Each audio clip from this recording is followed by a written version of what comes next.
Hey guys, it's Konpeki here, and you guys asked for it in this video. Whether you're a beginner or an experienced player, I'll teach you some simple tips about winning gunfights that even a silver potato like me was able to learn to use to get to Radiant in just a couple months. So without further ado, let's get started. So there are 4 factors that can affect your win percentage in gunfights: your positioning, your aim, your movement, and ability usage. I'll call it PAMA because I recently got a perm, and a perm in Korean is called PAMA, and alright, that's all you have to know.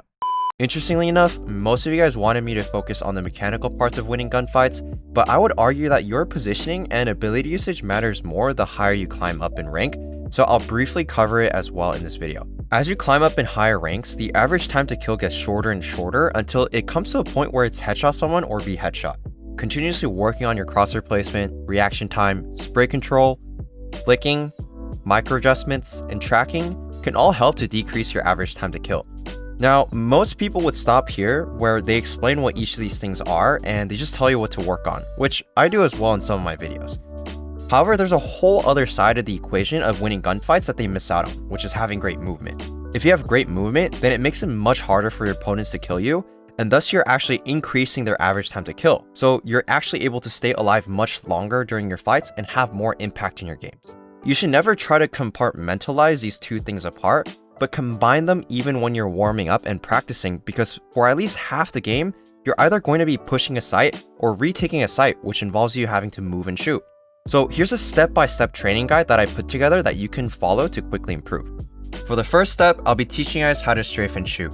The reason why strafing and shooting is so important for you to master earlier on is because, as mentioned before, strafing will make it very hard for enemies to be able to hit you, and also it gives you more margin for error in that if you miss your first bullet, as you strafe, you have the leeway to readjust or micro-adjust your crosshair back to the target's head so that you're able to shoot once your crosshair's on the target again as you're strafing.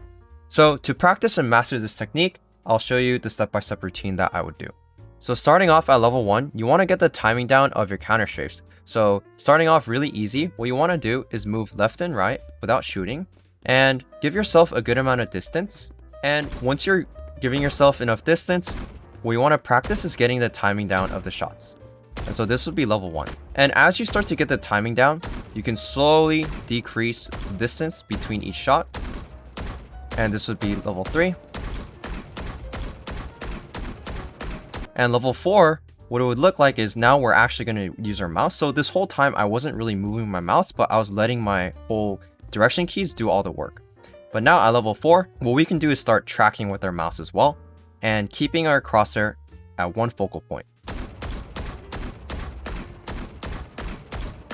And if you're consistently able to do level 4, then it really opens up a lot of different ways in which you can take your gunfights. So for example, you can do what I just did, where you can do a lot of short strafes. What you can also do is do longer strafes while you're bursting. And while I'm bursting, I'm always remembering to pull down my mouse a little bit, because even at longer distances, if I'm going to take long range fights and I still want to do a little bit of burst, right? If I don't pull down at all,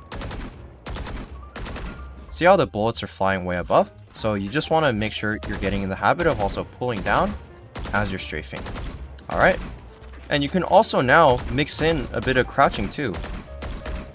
And you can also even add more iterations to this by strafing left or right, and you can really throw off the enemy's aim by doing this. Now you might be wondering, once you're able to do level 4, it's really useful on stationary targets because we're only focusing on one point. But what do we do if the enemy is moving like this? Well, that's exactly why you want to turn on strafe bots in the range, and what you want to practice is strafing while also tracking the bot's head. And once you're able to do this, this is my number 1 tip. You never want to just shoot and just commit to a spray if you miss your first 1 or 2 bullets, okay? The reason for that is because there's too much RNG after your couple shots, especially with the Vandal, right? And another thing is, if you're going to commit to the spray, then you can't really be moving, so you'll be a sitting duck on the enemy screen. So you want to be constantly strafing and making these shots. And really, what you want to do is constantly strafe and track the bot's movements and shoot maybe in bursts of 2 or 3. Alright, so now that we went over strafing and shooting, for this next part, I'll talk about crosshair placement. So I made a whole video on crosshair placement, but for this video, I wanted to just specifically talk about 2 different ways that you can be peeking depending on which part of the map you're trying to clear. Alright, so in this example, in this part of the map, we're getting ready to peek a common angle. And if you notice that the enemies love to peek this common angle at the start of every round, one of the best ways to peek it is actually jiggle peeking it and combining it with counter strafing so that you're able to shoot and pre-fire that spot accurately. So like this. And so let's say you just shoot a couple bullets right here, and now we have to anticipate the off angle. Here. So when you're about to peek out of this corner, there's one thing that you have to keep in mind. For the enemies, they only need to hold one choke. For you, while you're peeking out of this angle, you're actually exposed to multiple different spots that enemies could possibly be standing in. So the way you can peek these angles is by slicing the pie, which is a method that I covered in my video. So it would look something like this. And I wouldn't pre-fire every spot, but I'm just showing what's possible if you really know the timings for your counter strafes. And so now we've cleared a main. The slicing the pie technique is very useful to know if you're just trying to clear angles slowly at a time, and it's one of the least riskiest peeks that you can do because you're pretty much jiggle peeking each angle and clearing them one by one. The second method in which you can clear angles while pushing up is what I like to call peeling the angle. If we were to jiggle peek every single angle like this, it would take way too long, right? And so this is where peeling the angle comes in. You still want to jiggle peek and quote unquote slice the pie in very common angles. But when you are pushing up, peeling the angle is also very useful to know. So what I would do as I'm pushing up cat is I would trace the edge of this angle right here as I'm walking up like this. And once I'm getting ready to peek this common angle right here, I would pre-aim the wall and then I would peek out like this, maybe give it a jiggle. I wouldn't pre-fire, but if someone was there, I would be ready to kill them. And then perhaps jiggle a little bit and then walk up, check this common angle too, and then snap back and slowly peel. I'm peeling again. I'm peeling this angle again. And then if I see someone, I shoot because I should have the angle advantage here where I'm able to see their shoulder right here. Okay. And here's a quick lesson about angles too. Let's say at the start of a round, 2 people are trying to peek each other mid. Which person actually has the advantage? Is it the person peeking from top mid, or is it the person peeking from market? Now the answer may vary depending on what agents people are playing, what guns they have, etc, but let's just say in this example, I'm peeking from top mid, and the thing is, I have to worry about all these possible angles that the mid player can be holding me from, versus the person playing from market.